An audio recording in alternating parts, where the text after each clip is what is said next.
Sit down. This isn't your achievement."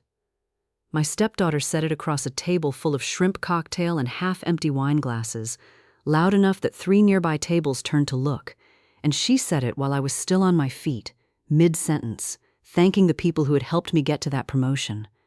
I remember the exact silence that followed, not the polite kind. The kind where a room decides, collectively and without discussing it, to wait and see who wins. I did not sit down right away. 32 years of managing rooms far more hostile than a hotel ballroom in Tampa had taught me that the worst thing you can do in a moment like that is move first. Behind me, near the head table, a man in dress blues with a silver eagle on his shoulder set down his fork. I hadn't planned for him to be close enough to hear any of it. I certainly hadn't expected the question he asked next, the one that changed the entire shape of that dinner, and honestly, the shape of my relationship with my husband's family for good. "Ma'am," he said to my stepdaughter, not unkindly, but with the kind of quiet that makes a ballroom lean in, "why has no one at this table told you who she really is?" "My name is Renee Ashford. I am 54 years old. I have spent 32 years as a civilian intelligence analyst attached to various commands across the Air Force, the last 11 of them running a threat assessment division that most of my husband's family believed was something close to a research library job, the kind of thing you do quietly in a windowless office and never talk about at dinner. I let them believe that. It was easier than the alternative, and for most of my marriage, easier felt like the responsible choice. It took a promotion ceremony, and my stepdaughter standing up in front of 40 people to tell me I hadn't earned my seat at my own table, for me to understand exactly what that ease had cost me. I married my husband, Walter, 9 years ago. He was a widower with 2 grown daughters, Kimberly and Paige, both already in their 30s by the time I entered their lives, both still deeply, understandably loyal to the memory of their mother, a woman named Carol who had died of ovarian cancer 3 years before Walter and I met. I never tried to replace Carol. I never wanted to. What I wanted was a small, respectful place in a family that had already survived something enormous, and for a long time, I thought I had found it. Kimberly, the older daughter, warmed to me slowly but genuinely over the years.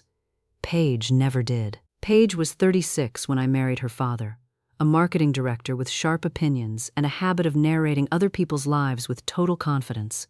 And from the very first Thanksgiving, she made it clear, in small ways that were never quite rude enough to confront directly, that she considered me a placeholder. Someone convenient. Someone who filled a chair at the table without earning the right to speak much while sitting in it.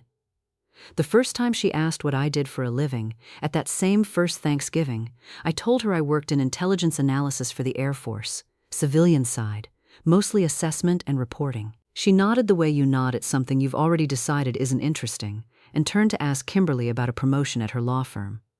I didn't take it personally, not at first.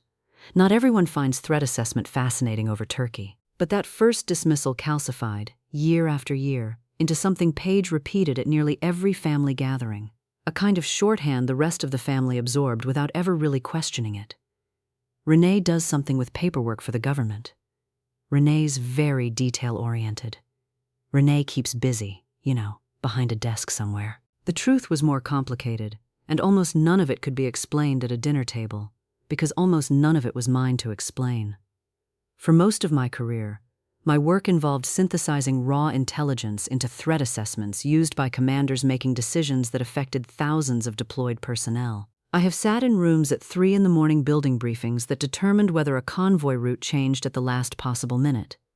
In 2009, I identified a pattern in communications intercepts that most analysts twice my seniority had dismissed as noise, a pattern that turned out to be the early signature of an ambush being staged along a resupply corridor in Afghanistan. The route was changed 11 hours before it would have mattered.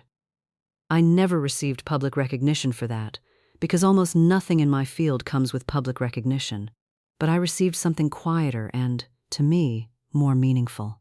A commendation from the command I supported, and a standing request, for the rest of that deployment cycle, that my assessments be read first, before anyone else's. I never once mentioned any of it to Paige, because the one time I tried, early in my marriage, describing in the vaguest possible terms what my work involved, she'd said, "That's nice, I guess, but it's not like you're actually out there doing anything."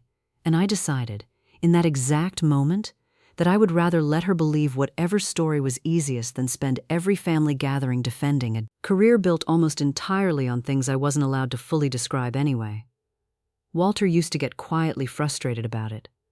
"Correct her," he'd say, driving home from another dinner where Paige had spent 20 minutes discussing her latest marketing campaign and 30 seconds acknowledging that I existed professionally at all. "You don't have to sit there and let her decide what your career means."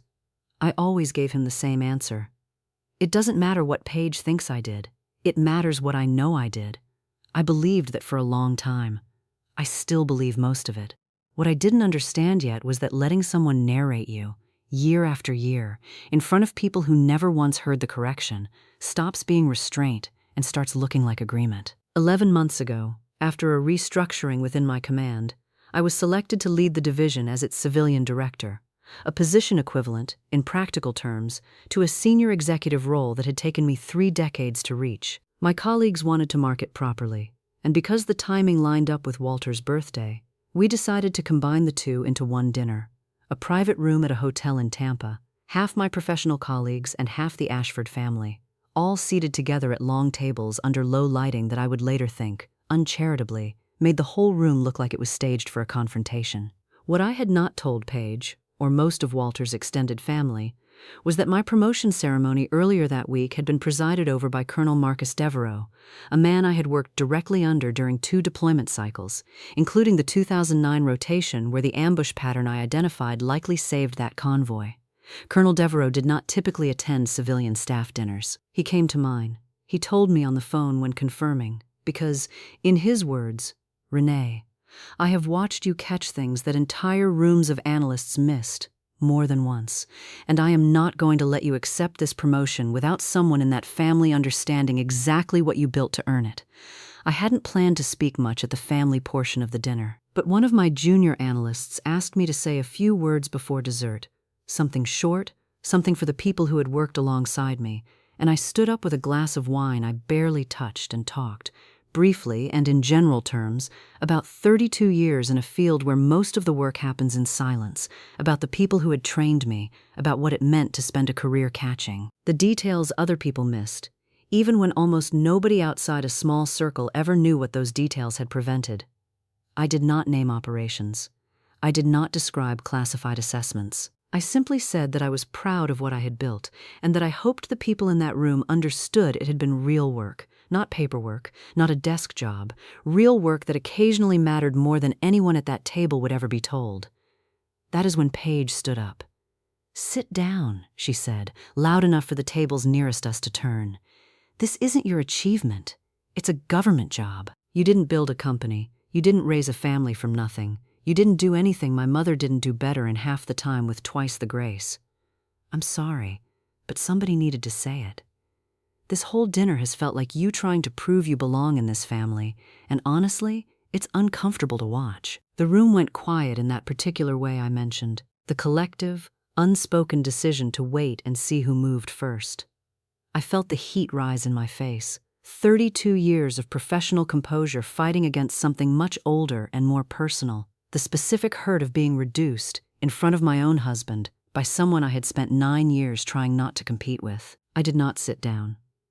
I stood there, glass in hand, and I thought about the 2009 briefing room at 3 in the morning, the pattern nobody else had caught, the 11 hours that stood between a convoy and an ambush.